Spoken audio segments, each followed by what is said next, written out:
Rock, Paper, Scissors, Chess, or RPS Chess, combines two of our favorite games into one.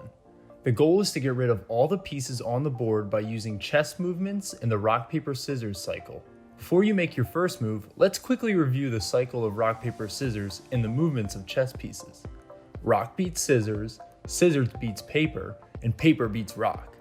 Following the rules of chess, a bishop can only move diagonally, a rook can only move up and down or side to side, and both can move multiple spaces, while the king can move in any direction but only one space at a time.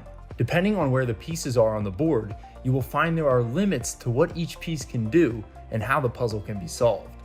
For example, we know scissors beats paper, but since the scissors is a bishop who can only move diagonally, it won't be able to reach the paper until it's inside a space the scissors can move to.